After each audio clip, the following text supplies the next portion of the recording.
Hello, hello, everyone. Welcome back to another episode of a Max Potential Habits podcast. I am so excited to be here today with an author who I have sent to so many people. Working with men, as you know, if you've been following me for a while, is something that I love doing. About 95% of my clients are men. And I have noticed a common thread with men that there is something called what Dr. Robert Glover, who is our incredible guest today, calls nice guy syndrome.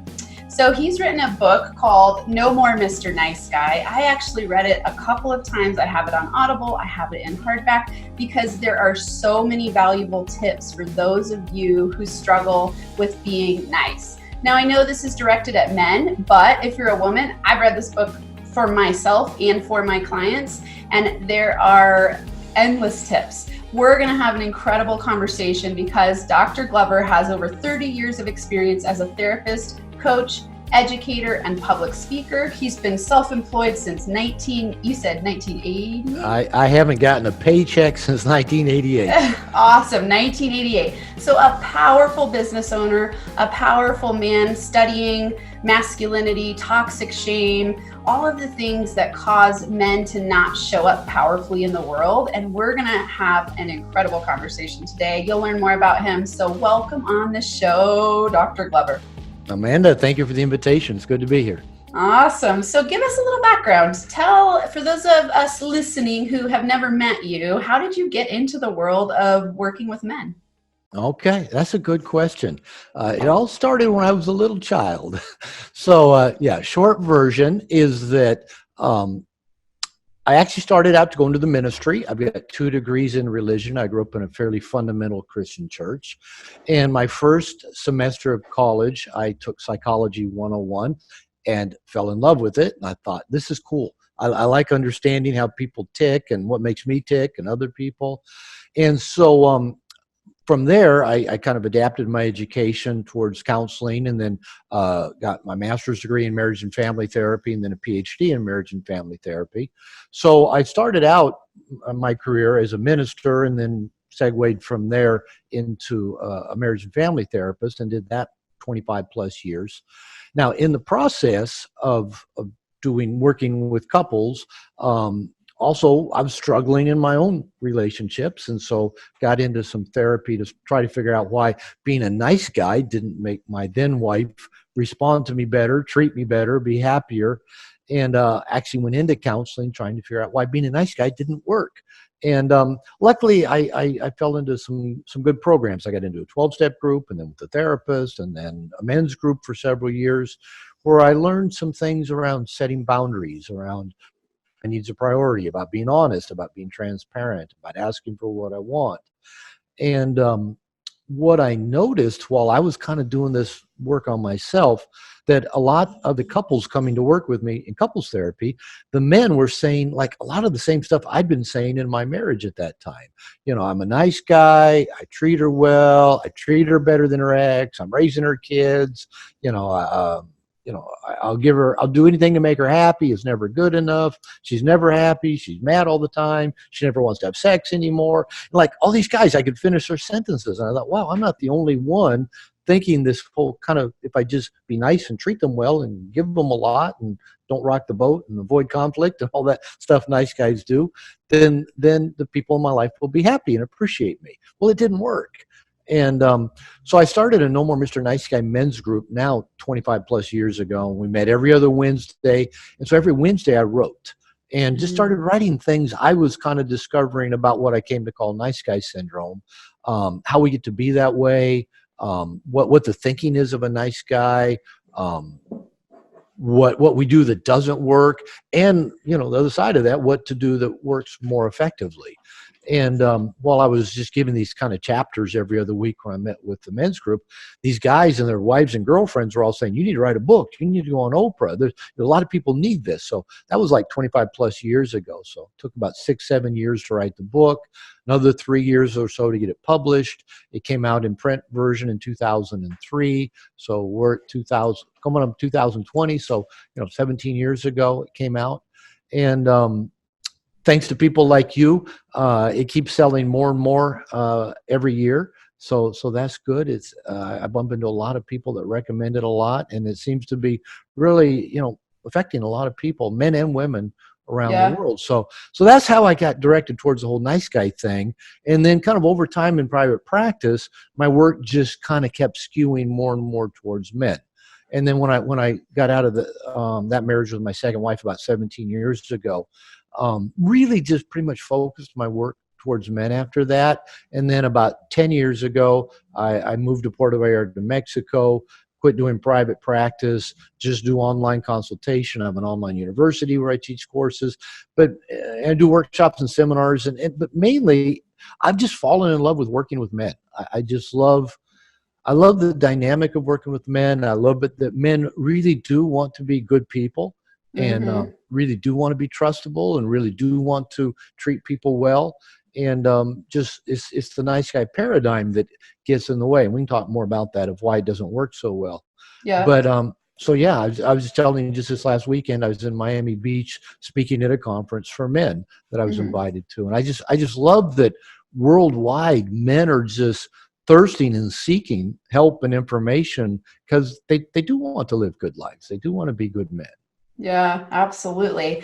I love this. So, will you, for listeners, define let's start with nice guy syndrome. What does Sure. that mean? What does that look like? All right. I define a nice guy as a person. This is man or woman, by the way. As you said, you got a lot out of the book. Women write me all the time, say they've gotten a lot out of the book. Because it really is about codependency, but it's directed at Yeah. how that tends to manifest in men. Yeah. Even though I don't use the word codependency in the book, I did that intentionally because I didn't want Yeah. people to come with preconceived ideas. Very Um, wise. but Yeah. but a nice guy. So when I say nice guy, I'm speaking generically for men and women. But a nice guy is a person who doesn't believe he's okay just as he is. And we can talk about how that gets internalized at a young age. But he typically believes I have to become what I think other people want me to be in order to get loved and liked and get my needs met. And I have to hide anything about me that might trigger negative reactions in other people, like hide my needs or my sexuality or my failings or my insecurities. So basically, a nice guy is a person who's both disconnected from himself because he's not just walking the planet being okay with being him. He's kind of constantly holding a finger up, see which way the wind's blowing. Well, I need to become that with this person or hide this from that person. And as we'll talk about, because of these patterns, nice guys are often anything but nice because they're not authentic, they're not transparent, they're often not very honest. So this is a survival mechanism that young boys and young girls typically develop at a very young age to again try to create a sense of security, a sense of well-being, to be loved, to be liked, and get their needs met. So powerful. It makes me think about one of those core needs where we all want to be accepted and approved of and fit in. And so we mask ourselves so that other people like us. But it's impossible to have everyone else like you when you're not authentic because you're trying to put on so many different versions of yourself and you can't please everybody. Well, you can't. And so let me just throw this out there because this is so true.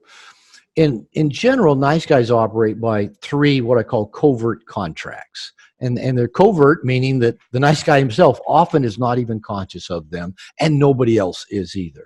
And they're all an if-then giving to get proposition. And the first covert contract of nice guy syndrome is if I'm a good guy, then people will like me and love me. And as you said, not everybody's going to like us and love us. And if they do, it's not because we're a good guy. It's because we're us. We're authentic. We're real. The second covert contract of nice guy syndrome is if I meet other people's needs without them having to ask, then they will meet my needs without me having to ask. Now, this one breaks down in a lot of different ways because usually we're giving to other people what we need to give them, not necessarily what they need to receive. They Mm-hmm. don't know that there's a contract that they're supposed to be reading our minds and giving back to us. And we can go into this more if you want, nice guys are typically terrible receivers. We're actually not very good at receiving, even though we have all these covert contracts of giving to other people, hoping to get back appreciation, love, validation, or whatever other goodies we're hoping they'll give back. And then the third covert contract of nice guy syndrome is if I do everything right, then I will have a smooth, problem-free world. Now, of Hmm. course, nobody ever does anything right all the time. Yeah. And who's the scorekeeper and where's the rule book for that anyway? But we don't live in a smooth, problem-free world. And so when nice guys believe they've carried out their side of these three covert contracts, I'll be good and therefore I'll be liked and loved.